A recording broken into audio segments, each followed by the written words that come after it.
Another expectation we often have on a spiritual path is that we shouldn't be challenged. It shouldn't be difficult. And this is often based on, as I said, that many of us feel we are like outsiders in society because we are spiritual. We don't fit in the religious camp. We don't fit in with the atheists or the materialists.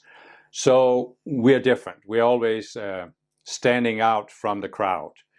And this is often challenging for us. Sometimes we are put down or teased for our beliefs. And so we expect that when we find a spiritual movement, now everything should be easy. We shouldn't be challenged. And in some cases, in some movements where people still can have contact with the guru might challenge people. I mean, a genuine guru will actually challenge people because that's the function of a genuine guru. It's a very toxic expectation, and it's again the ego that has this expectation that when you come to a spiritual teacher, the teacher should validate your worldview, your beliefs, or should validate that you're a special person. Because after all, you're submitting yourself to this teacher, so you think that by giving obedience to the teacher, his end of the bargain is that he validates that you're special.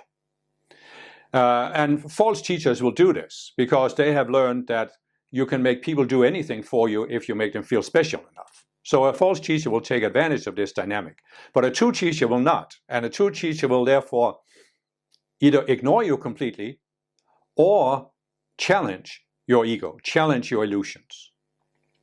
And I remember in my second spiritual movement, there was a leader of the movement and she was considered the guru. And many people had contact with her, personal contact with her, and she had challenged them. I had very little contact with her, but I had contact with her a couple of times, and she basically ignored me. She didn't challenge me, but she ignored me. And that was hurtful to my ego because I expected that since I had made a sacrifice for coming there, traveling from another country, then I should be treated as a special person. And when I wasn't, my ego was hurt and disappointed. So what I'm saying is, a true guru can challenge you in two ways, either by directly challenging your illusions or by ignoring you, not giving you what you expected. And if you don't understand this dynamic, and I've seen a lot of people who don't, people get disappointed. They get disappointed in the guru, and they sometimes leave, or they struggle with it. Now, how do I deal with this? Then another big challenge is that you are challenged by other people in the movement. You expect that they're going to treat you by not challenging you because, after all, here we are. We all have the same spiritual beliefs, the same spiritual teaching. We're practicing the same practices. So people should be nice to me. But, as I said about the VIP treatment, everybody wants to be special, or many people want to be special, and that leads to clashes. So in many cases, people do challenge you. And there is even a certain tendency in spiritual movements that those who have been in the movement for a time, they start feeling that they should now have risen to some status in the organization. And it's their role to challenge the newcomers, because the newcomers need to understand what the movement is about. They need to understand discipline, and they need to come into alignment with whatever teaching or culture there is in the organization.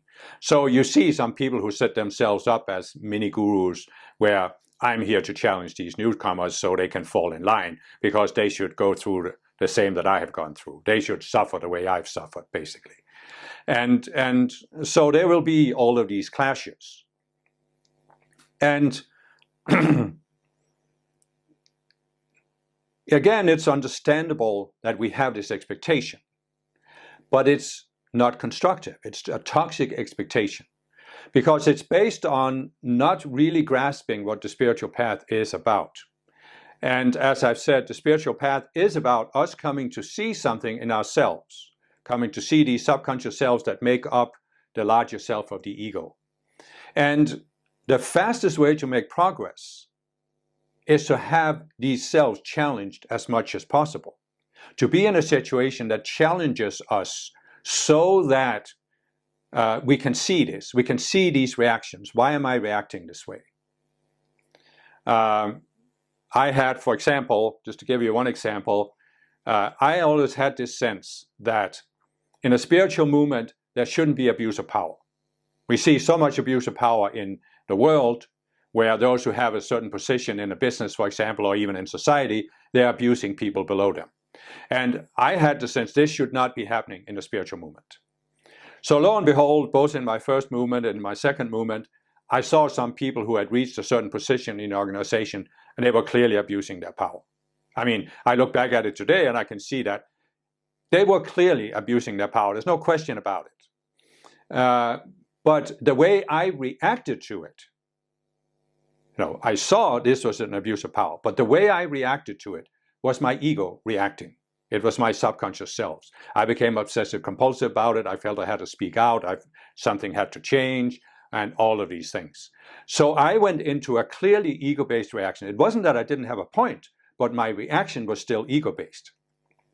And this was a very, very hard thing for me to come to recognize, that it, even though the problem I was pointing out was the problem, the way I was doing it was ego-based. So you can, in a sense, you can be right about a specific problem, but you're not right in the way you're approaching it, because your vibration is not coming from love.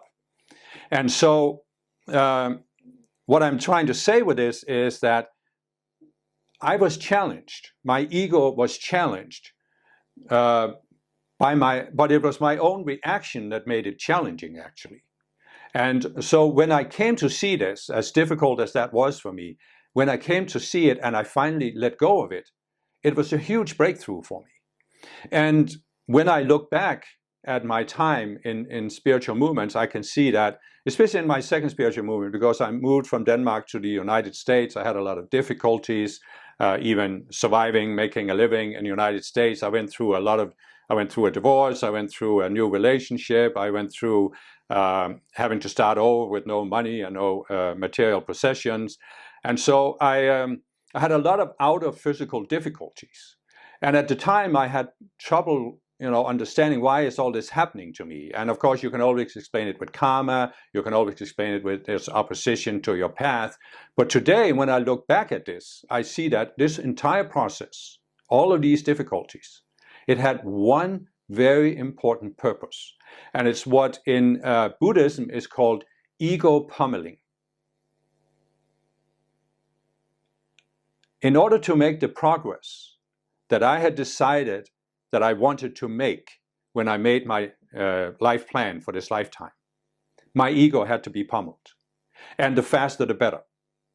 It couldn't go fast enough. And I had decided, I want my ego to be exposed, I want it to be pummeled, so I can work through this, get over it, and come to a point where I can serve on the spiritual path without having all this baggage.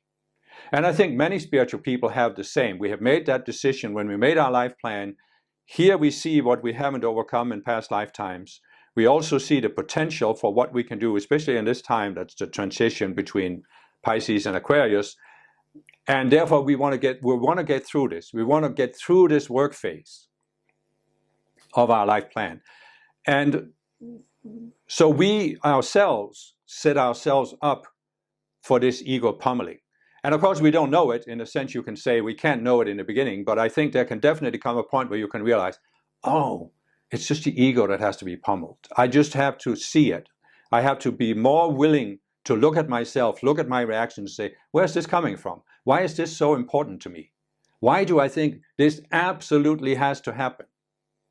And that these other people absolutely have to do things the way I see them. Why is this so critically important to me?